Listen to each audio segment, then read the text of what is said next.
जय श्री राधे। पूज्य श्री सद्गुरुदेव भगवान के चरणों में प्रणाम। पूज्य श्री राधा बाबा कहते हैं, एक बार एक संत ने कहा था कि संतों के संग में किसी प्रकार टिके रहो। प्रेमी संतों के अंदर जो प्रेम समुद्र लहराता रहता है वह बराबर प्रकट नहीं रहता, छिपा हुआ रहता है।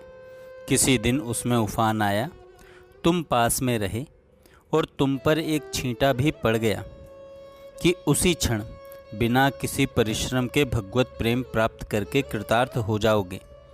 भाव यह था कि प्रेमी संतों के संग का लाभ तो अमूल्य होता ही है, पर कभी कभी उनका जो भगवत प्रेम है वह बाहर प्रकट होकर बहने लगता है। सदा ऐसा नहीं होता। अब कल्पना करें, कोई सदा से संग में रहता आया है, वह यदि उस क्षण वहाँ उपस्थित रहता तो उसे उस प्रेम के प्रभाव से भगवत प्रेम की प्राप्ति हो जाएगी। इसलिए कोई भी दूसरी लालसा, दूसरी शर्त न रखकर, धैर्य रखकर संतों का संग करना चाहिए। वास्तव में बात यह है कि भगवत प्रेम साधना से नहीं मिलता, यह तो उसी को मिलता है जिसे भगवान या कोई प्रेमी संत दे दे। मोक्ष साधना से मिल सकता है, पर भगवत प्रेम नहीं। महाप्रभु जी के जीवन से यह बात भली भांति प्रमाणित हो जाती है। एक भक्त थे, वे बेचारे सबको प्रेम में विभोर होते देखते, पर उनको प्रेम नहीं होता। एक दिन वे महाप्रभु का चरण पकड़कर रोने लग गए। महाप्रभु जी ने कहा, अच्छा, कल गंगा स्नान करके आना। कल हुआ, वे गंगा स्नान करके आए। प्रभु ने उन्हें छू दिया।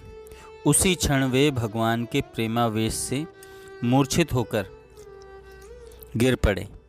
सचमुच प्रेम कुछ इतनी विलक्षण वस्तु है कि जहाँ कहीं भी वह प्रकट होता है वहाँ प्रायः ऐसे ही एकाएक प्रकट होता है। श्रद्धा होनी चाहिए।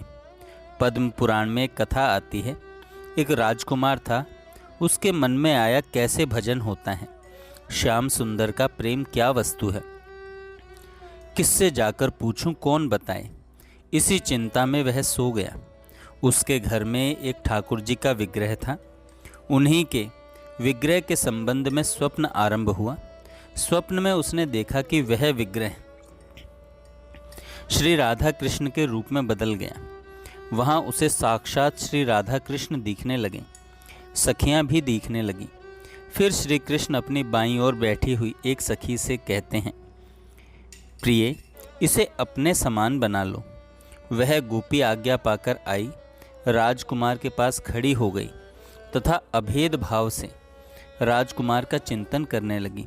राजकुमार ने देखा कि एक क्षण में ही उसके सारे अंग बदल गए। उसके हाथ, पैर, सिर, मुख, नाक सब बदल गए और वह एक अत्यंत सुंदर गोपी बन गया। उसके बाद उस गोपी ने इसे एक वीणा दे दी कि यह लो, श्याम सुंदर को भजन सुनाओ। उसने भजन सुनाना आरंभ किया। भजन सुनाने पर श्याम सुंदर ने प्रसन्न होकर उसका आलिंगन किया, उसे हृदय से लगा लिया। इसी समय राजकुमार की नींद खुल गई। नींद खुलते ही राजकुमार रोने लग गया। निरंतर 1 महीने तक रोता रहा। फिर उसने घर छोड़ दिया और वन में जाकर कई कल्पों तक एक मंत्र का जाप एवं युगल सरकार का ध्यान करता रहा। तब उसे सचमुच गोपी का देह प्राप्त हुआ और उसे भजन सुनाने की वही सेवा मिली जो उसने स्वप्न में देखी थी। नारद जी को जब दर्शन हुआ तब एक सखी ने सब सखियों का परिचय दिया कि पूर्व जन्म में यह अमुक ऋषि थे, यह अमुक, इन्होंने यह मंत्र जपा था, यह ध्यान किया था। उसी प्रसंग में नारद जी को उस सखी ने बताया कि जिस सखी के हाथ में वीणा देख रहे हो वह पहले जन्म में राजकुमार रह चुकी है। इन सभी बातों का सारांश यह है कि यों तो प्रेम, भगवत प्रेम कल्पों की साधना के बाद कभी किसी बड़भागी को मिलता है, पर जब वह प्रेम मिलने का उपक्रम होता है तब अचानक होता है।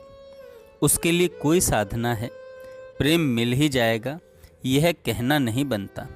हाँ, यह ठीक है कि सच्चे प्रेमियों या संतों का संग अमोघ होता है। वह किसी न किसी दिन प्रेम उत्पन्न कर ही देता है। भगवत गुणानुवाद सुनने से मन इस योग्य होता है कि उसमें प्रेम प्रकट हो सके, पर सुनने से प्रेम होगा, सुनने से प्रेम खरीद लिया जाएगा, यह बात नहीं है। वह तो तभी मिलेगा जब स्वयं भगवान या उनका कोई प्रेमी संत दे दे।